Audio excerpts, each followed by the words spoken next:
नमस्कार। आप सुन रहे हैं द बॉलीवुड रेडियो और मैं हूं आपके साथ अनूप आकाश वर्मा। दोस्तों, आज से तकरीबन 2 दशक पहले श्याम बेनेगल की एक फिल्म आई थी जुबैदा और उसकी कहानी राजस्थान की पृष्ठभूमि पर थी। आज के इस पॉडकास्ट में किस्सा कृष्णा कुमारी का है, जुबैदा की सौतन। 16 साल की उम्र में शादी से पहले अगर किसी लड़की को कहा जाए कि उसके पति की 3 शादियां होंगी तो शायद ही कोई ऐसे पति के साथ शादी करने को तैयार हो। लेकिन गुजरात की छोटी सी रियासत की राजकुमारी कृष्णा कुमारी ने जोधपुर के युवराज के साथ शादी की और यहां की महारानी बनी। इसके बाद उनके पति ने पहले एक अंग्रेज नर्स को उनकी सौतन बनाया और फिर बाद में जुबैदा को। देश की आजादी के समय जोधपुर के पाकिस्तान में विलय की आशंका के तूफान को कृष्णा कुमारी ने बहुत नजदीक से देखा था। इससे उबर भी नहीं पाई थी कि निजी जीवन में एक के बाद एक 2 सौतन ने उनके निजी जीवन में भूचाल ला दिया। यह भूचाल थमता कि उससे पहले ही उनके पति ने दुनिया छोड़ दी। इसके बाद शहर के व्यापारियों ने एक बार उन्हें खाने पीने का सामान उधार तक देना बंद कर दिया। इसके बावजूद उन्होंने कभी अपने आप को कमजोर नहीं होने दिया और हमेशा राजपरिवार की एक मुख्य स्तंभ बनी रही। उनके जीवन से जुड़ी घटनाओं पर द रॉयल ब्लू नाम से एक किताब भी आई। गुजरात की छोटी सी रियासत ध्रांगध्रा से हनवंत सिंह के साथ शादी कर जोधपुर पहुंची कृष्णा कुमारी का गृह प्रवेश उम्मेद भवन में हुआ था और एक ज्योतिषी की माने तो उनकी मां ने पहले ही कह दिया था कि उनके पति के जीवन में कृष्णा के अलावा 2 अन्य महिलाओं का भी आगमन होगा और ये बात सही साबित हुई। घूंघट में सिमटी कृष्णा शादी के 6 महीने बाद तक उम्मेद भवन को ठीक से देख भी नहीं पाई थी।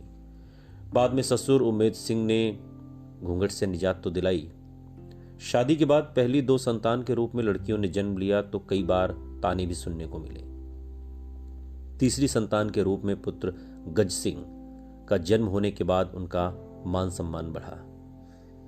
देश की आजादी से चंद दिन पूर्व यानी कि 21 जून साल 1947 को ससुर उम्मेद सिंह के निधन के बाद हनवंत सिंह जोधपुर के महाराजा और कृष्णा कुमारी महारानी बने।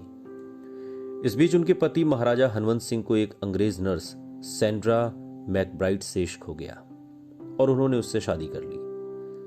सरदार पटेल ने कृष्णा की सास को फोन कर हनवंत सिंह के विवाह करने की सूचना दी थी। यह विवाह 1.5 साल ही चल पाया और हनवंत सिंह ने सैंड्रा को तलाक दे दिया। इससे मिली राहत कुछ महसूस होती उससे पहले हनवंत सिंह पर डांस करने जोधपुर आई जुबैदा का जादू सिर चढ़कर बोलने लगा। जुबैदा के प्यार में पूरी तरह डूब चुके हनवंत सिंह आखिरकार एक विमान हादसे में उसके साथ ही मारे गए। पति की मौत और देश आजाद होने की वजह से हालात बहुत तेजी से बदले। राजपरिवार के सामने रोजमर्रा का खर्चा चलाने में भी दिक्कत आनी शुरू हो गई। काफी ज्यादा उधारी चढ़ने की वजह से उम्मेद भवन भी में किराए का सामान पहुंचाने वाले दुकानदारों ने जो किराने का सामान पहुंचाते थे सामान भेजना बंद कर दिया और ऐसे विषम हालात में उन्होंने 12 मई साल 1952 को अपने पुत्र गज सिंह का राज तिलक कराया और कृष्णा कुमारी महारानी से राजमाता बन गई। विषम हालात में राजमाता कृष्णा कुमारी ने बड़ी मुश्किल से राजपरिवार को राजमहल में चलने वाले धोखे और प्रतिघात के बीच संभाला। लेकिन वक्त बदला। 1971 में कृष्णा कुमारी ने अपनी सास के कहने पर जोधपुर से निर्दलीय लोकसभा का चुनाव लड़ा और जीत हासिल की। लाइमलाइट से दूर रहीं और 95 बरस की उम्र में साल 2018 में हनवंत सिंह की कृष्णा कुमारी महारानी इस दुनिया को हमेशा हमेशा के लिए अलविदा कह गई। इसी कहानी पर श्याम बेनेगल ने फिल्म जुबैदा बनाई जिसमें महारानी कृष्णा कुमारी का किरदार रेखा ने निभाया और हनवंत सिंह बने मनोज वाजपेयी, जुबैदा बनी करिश्मा कपूर। सुनते रहिए द बॉलीवुड रेडियो, सुनता है सारा इंडिया।